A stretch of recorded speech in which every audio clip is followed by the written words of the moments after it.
Hello, my name is Alyssa, and today I'll be going over Alison Rhoda and Amy Stewart Wells's article, School Choice Policies and Racial Segregation, Where White Parents' Good Intentions, Anxiety, and Privilege Collide. So I'm going to give you a little background over this article. First of all, if you don't know what school choice policies are, here's a quote actually from the article. It says, "These plans are designed specifically to infuse market-based principles into government-funded schools and thereby fostering innovation." So these are enacted to make sure every student in the district gets the same opportunity to receive the best quality of education they can get, and especially those in their zone, which will be the neighborhood that they live around. So for this study, Rhoda and Wells were able to study a school district that's in New York, one of an extremely diverse city anywhere around, basically. So this district they were able to study is called District Q. District Q, the chancellor of their district, decided to have a school choice policy, and he wanted to make sure that it took a colorblind stance to make sure student assignment policies, which means he did not promote policies that would purposefully diverse schools.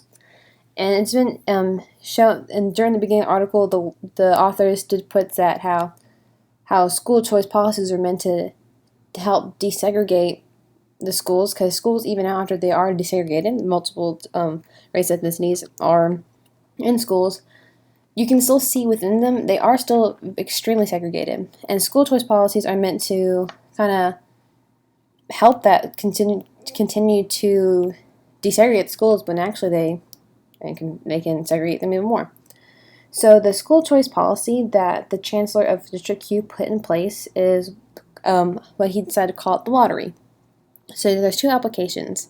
You can choose kind of so the kids had to go to the school in their zone, but there were other schools that were more diverse and had some better education programs, so they could be put in that lottery to go to those better schools that maybe aren't in their neighborhood but still in the district.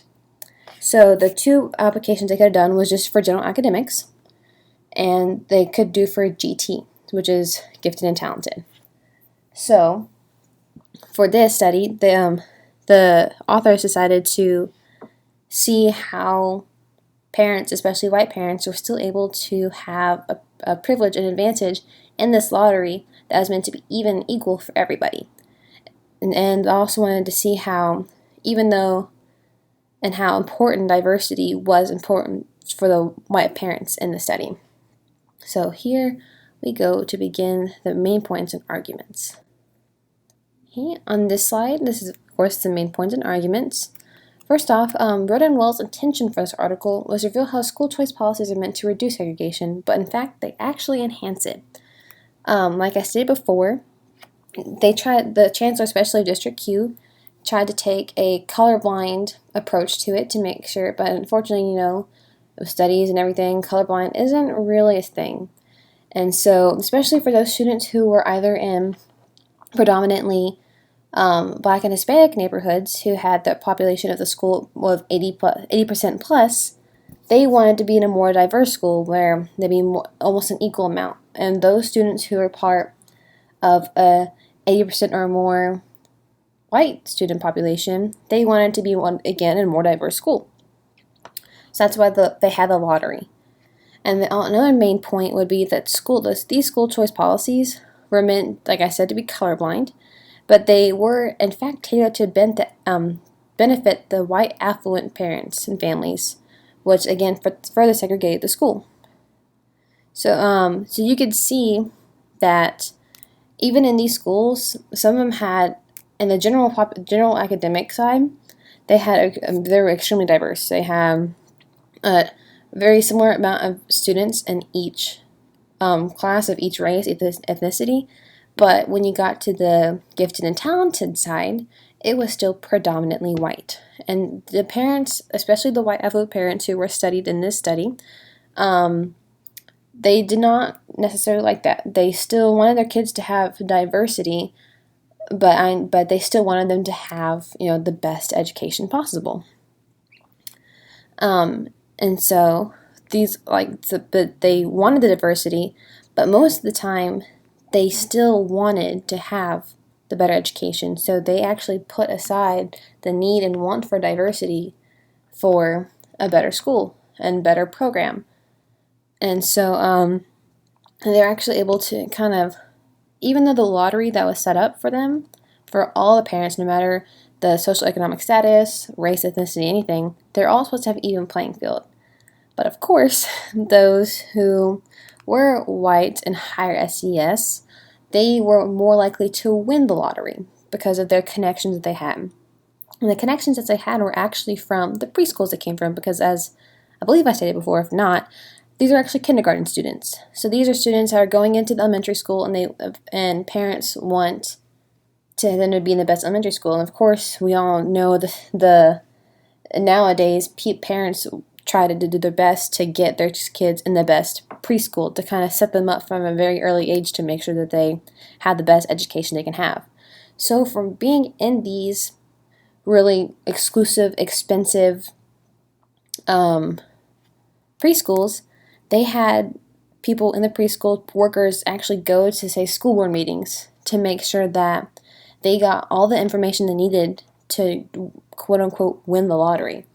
And a lot of these higher SES white families actually had kind of a little bit of a diverse socioeconomic status and income they could take in a year. There were families that made $100,000 plus a year. There were within that group, there were still some that made over $200,000. There was a good amount that made between $50,000 and $100,000, and then a kind of smaller portion that made less than $50,000 a year. So, and of course, those who had $100,000 plus more a year were able to afford those nice schools and kind of have other people kind of almost do that work for them, kind of get the information they needed and make the application process for the lottery much easier for them, while other families did not have that. And so I will go over how these arguments and main points are supported by the evidence.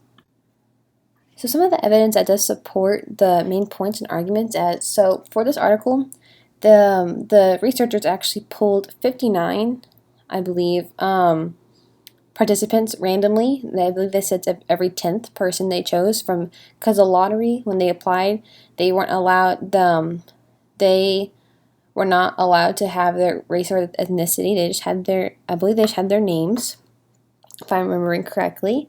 So they were, out of those they've pulled, 39 of those were white parents. So those were the ones that were studied for this, interviewed for the study. So, like as I said before, a lot of the parents in their interviews admitted that diversity, of course, was important. One mom was even quoted saying that, especially in the 21st century, she didn't want her child to be separated and end up racist, especially in the world we live in now.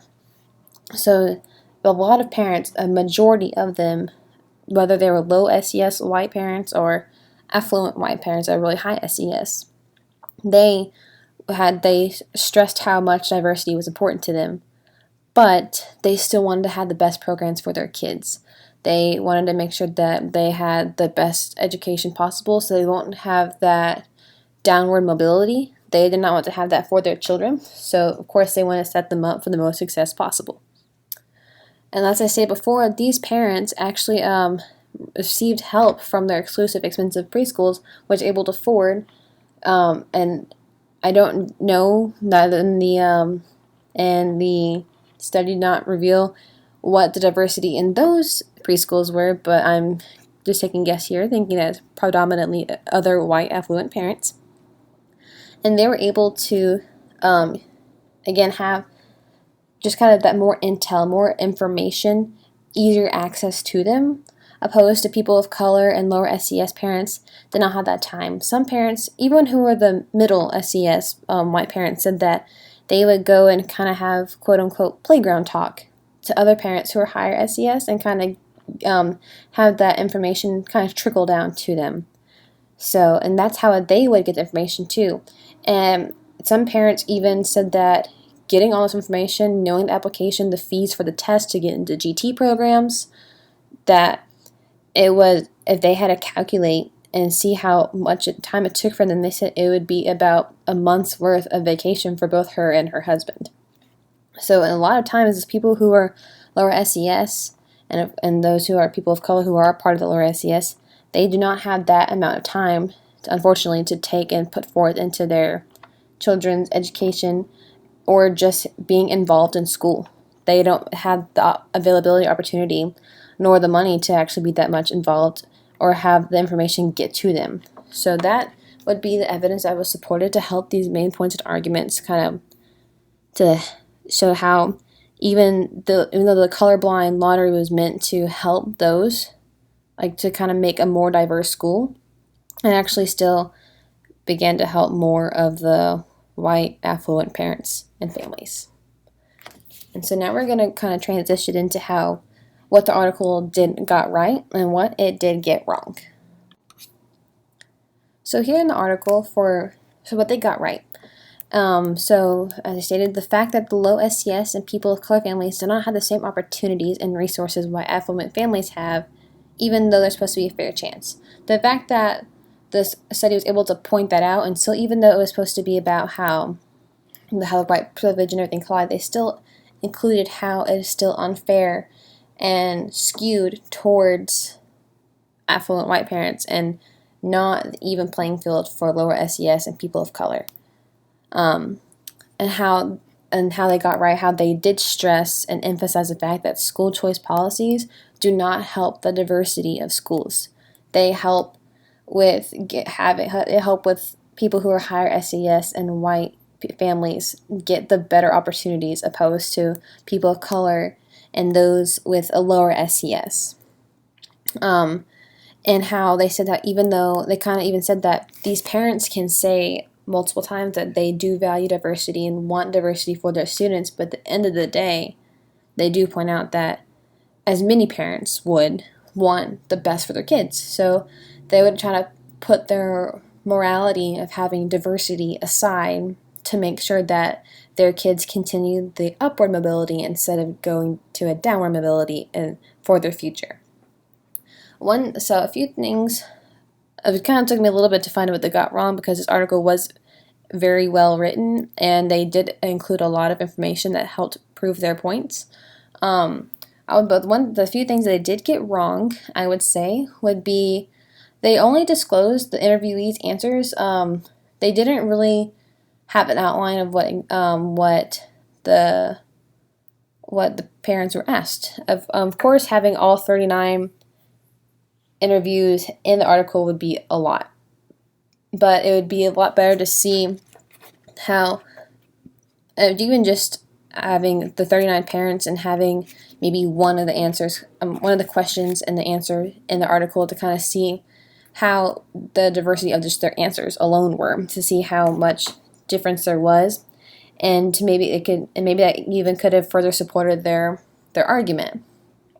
Another thing that they did not include was they also didn't include the questions that were asked. So we don't know if the questions were kind of, even though we just know that they were open-ended questions. We don't know if the open-ended questions were kind of geared toward a certain way. We don't know if they were kind of biased in any way because, and the two authors did say that they did not disclose that they themselves had kids in District Q. So they wouldn't want to bias the answers from the interviewees, but they did not disclose the questions, so you do not know if they themselves were biased in their questions. So that would definitely help out the article, and that was, I would say, what they got wrong. But overall, this article was extremely well written and very informative to help out to kind of shed light how even though some policies that were enacted to actually help all students still only help those who are white and higher SES. And now we're going to go over to see the relation of how this article goes to other class discussions.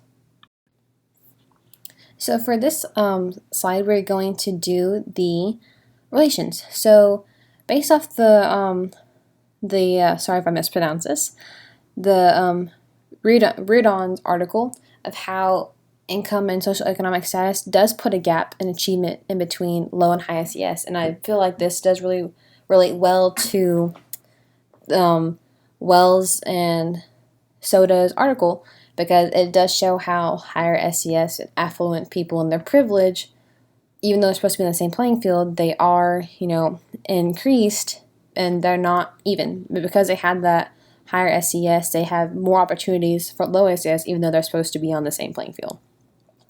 And also in LaRue's article, I believe that's how you pronounce the name, and how involvement of parents in school and their attitudes towards education is also based on a socioeconomic status. So because of those who are lower SES families, they're more inclined to have jobs that require more time, that they're not going to be able to be involved in school, and how and also their kids' school lives as well. They're not going to be able to be as involved as those who are higher SES families. They don't have the same opportunities because they are working a lot.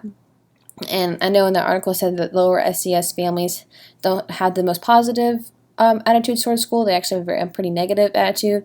So we don't know. We just don't know how. We could possibly know how it does relate more to the article by Wells and Rhoda, but since we don't know how they typically said how, we don't know how. Sorry, we don't know how the lower SES family feels towards the actual education, the attitude toward it. But we do know that the higher SES families' attitudes towards education is extremely positive because they still want the best of the best for their kids. So that's how it relates to this article today. Thank you so much for listening to my and learning about my article.